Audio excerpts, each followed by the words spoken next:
Some games are great on your own, but the best co-op games create memories you'll be talking about long after the credits roll. Whether you're teaming up with friends to survive impossible odds, tackling challenging missions, building entire worlds together, or simply sharing non-stop laughs, co-op gaming has delivered some of the most unforgettable experiences of the 2020s. And with so many fantastic releases over the past few years, there's never been a better time to squad up. In this video, we're counting down the best co-op games of the 2020s so far, featuring everything from intense shooters and action-packed adventures to creative sandbox experiences and challenging RPGs. So, grab your favorite teammate, plug in that second controller, or send out an invite online, and let's dive into the best co-op games you need to play right now. You are a genetically engineered super soldier the size of a small car, and you are still somehow about to be overwhelmed by an ocean of alien bugs. 3 players take control of space marines, mowing through tyrannid swarms so massive the screen genuinely struggles to render them all, chaining melee executions while explosions go off in every direction. Beyond the campaign, there's a separate co-op operations mode with its own missions and classes, and it just picked up a full siege mode letting squads hold the line against endless waves. It became one of the biggest surprise hits in the Warhammer game library, proving a licensed shooter could actually be this good. If your group wants to feel completely unstoppable together, this is that power fantasy. 3 survivors, a shattered world stitched together from different broken dimensions, and every single playthrough generates a different map, different bosses, and a different story path entirely. It plays like a Souls-style shooter, real stamina management, real punishing bosses, except you're aiming a gun instead of swinging a sword, which makes co-op positioning genuinely tense. Miss a dodge and you're not just risking your own death, you're risking a teammate having to revive you mid-boss phase.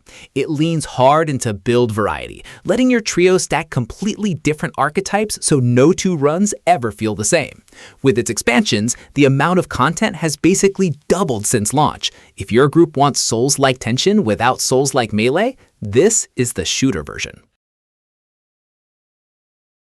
4 Dwarves, a mining company that clearly does not care if you die, and a cave system that's different every single time you drop into it.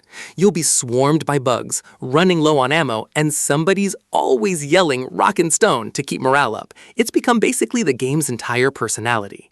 Each class plays completely differently. Someone's ziplining across chasms, someone's drilling straight through mountains, someone's turning the cave into Swiss cheese with a minigun. It's one of the most replayable co-op games ever made because no 2 caves, no 2 missions, and no 2 disasters ever repeat. It keeps getting free seasonal content years after launch, and the community around it is still one of the most wholesome in gaming. You and 3 hunters track a monster across a massive seamless map where the weather itself can turn the fight against you. Sandstorms, floods, and shifting ecosystems all change how the hunt plays out.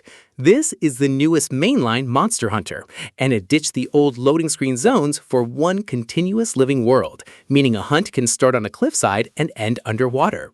Capcom's hunting formula has always rewarded teamwork. Someone traps, someone breaks parts, someone just eats a boulder to the face. But Wilds pushes the scale further than any entry before it. It became one of the fastest-selling games Capcom has ever released. If your squad likes loot, big weapons, and bigger monsters, this is currently the top of the mountain. 4 players, 1 Dungeons & Dragons campaign, and every single choice actually branches the story. That's not an exaggeration. This game remembers everything. You can steal from your own party member, seduce a companion, turn a fight into a diplomatic disaster, or just roll dice and hope for the best, and the game rolls with whatever chaos you create. It's an enormous, deeply reactive RPG that somehow works as a full tabletop-style co-op experience, with each player controlling their own character through dialogue, combat, and consequences. It swept Game of the Year across the board, and is still considered one of the best RPGs ever made. If your group has ever wanted a real Dungeons & Dragons campaign without needing an actual dungeon master, this is the closest thing. You're a soldier for a satirical space government that insists it's spreading democracy, one orbital airstrike at a time, and your entire squad might die because someone called in a strike on the wrong coordinates. Again. 4 players drop onto alien planets crawling with bugs and robots, and the game actively wants the chaos to spiral. Friendly fire is always on, and your teammates are just as likely to be the danger as the enemy. It became one of the biggest surprise hits of this decade, with entire communities rallying around live in-game war efforts that actually shift the map. It's equal parts terrifying and hilarious, and nothing beats the moment your whole squad gets wiped by your own teammates' mistimed airstrike. Take everything brutal about Elden Ring, cut it down to a 3-day survival run, and throw 2 friends into the fight with you. That's Night Rain. You and your squad drop into a shrinking, ever-changing map, fight your way through escalating bosses, and have to be strong enough by the end of day 3 to take down a Night Lord. Or you're doing it all again from scratch. It's from the actual Elden Ring team, so the combat hits exactly as hard as you'd expect. But the roguelike structure means every run forces new builds and new team combos. It launched to millions of players almost instantly and has kept expanding with new expeditions and a story expansion since. If you've ever wanted Elden Ring to feel like a heist with your friends instead of a lonely slog, this is it. You and your crew are handed a ship, a map, and absolutely no rules. Everything that happens next is on you. Sail into a storm, get boarded by your rival crew, watch your best friend get flung overboard by a cannonball mid-argument about directions. This game generates more genuine chaos and stories than almost anything else on this list. It's fully crossplay, so it doesn't matter what your friends are playing on. You're getting on the same boat. Years after launch, it's still getting massive content seasons, tall tales, and world events, and it made the jump to PlayStation, bringing in a whole new wave of crews.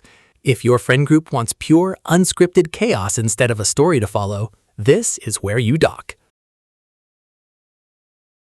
You wake up as one of the last survivors on a continent swallowed by a toxic, mutating fog called the Shroud, and stepping into it for too long turns you into a monster.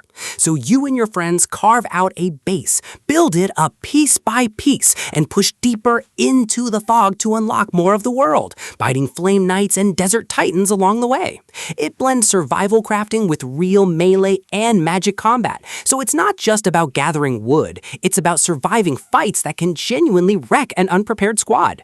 The building system lets you construct entire castles with working NPCs living in them. It's one of the most underrated co-op survival games out right now, and if you liked Valheim, this might be the one that finally pulls your group away from it. A couple on the verge of divorce gets cursed into a pair of homemade dolls by their own daughter's tears, and the only way to become human again is to survive their own backyard together. Every single chapter throws out the rulebook. One minute you're a squirrel riding gravity bender, the next you're piloting a bee with your partner controlling the stinger. No 2 hours of this game play the same. It swept nearly every Game of the Year award the year it launched, and it's still the gold standard people measure every co-op game against. You literally cannot play it alone. There's no solo mode, on purpose. It's built from the ground up to force 2 people into the same insane, constantly mutating story.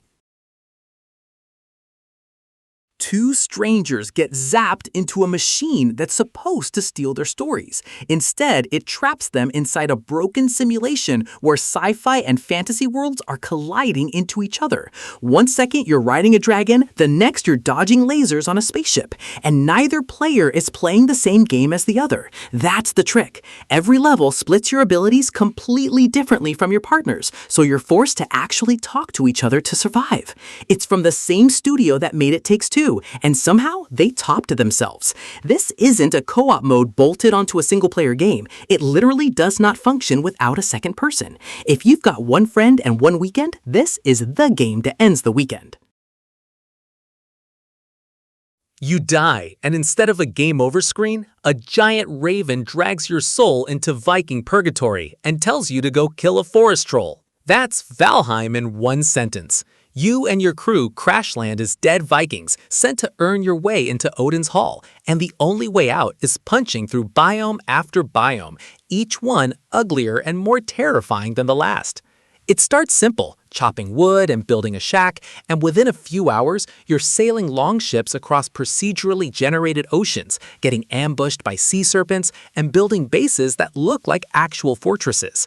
The boss fights are the real hook. Each one drops a trophy that unlocks the next tier of gear, so your whole group is chasing the same goal at once.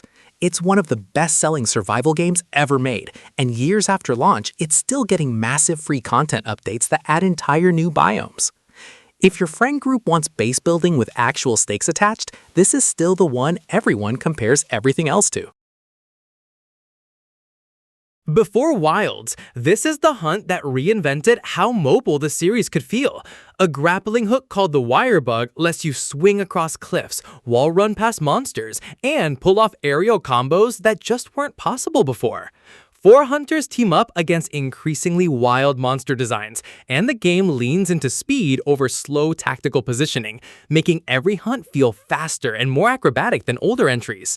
Its expansion added a brutal endgame that's still considered one of the toughest tests in the whole franchise. It's also one of the most accessible entry points if your group has never touched Monster Hunter before. If your friends want the hunting formula but faster, flashier, and a little more forgiving, this is where to start. Hell is leaking into the world again, and you and up to 3 friends are grinding through corpses, loot, and increasingly unhinged boss fights to stop it. It's a full open world this time, not just linear dungeon crawling, so you can stumble into other players' fights, world bosses, and events just by wandering around. The loot chase is the real engine here. Every drop could be the one upgrade that changes your whole build, and it keeps players coming back through regular seasonal content that resets and refreshes the entire game. Classes play wildly differently from each other, so your squad's fights never actually look the same. If your friend group's love language is watching numbers get bigger together, this is built exactly for that.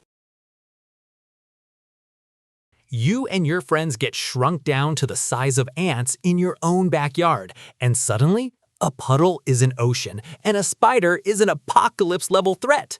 Every blade of grass becomes a maze, every bug becomes a boss fight, and building a base out of grass planks and bottle caps feels genuinely inventive.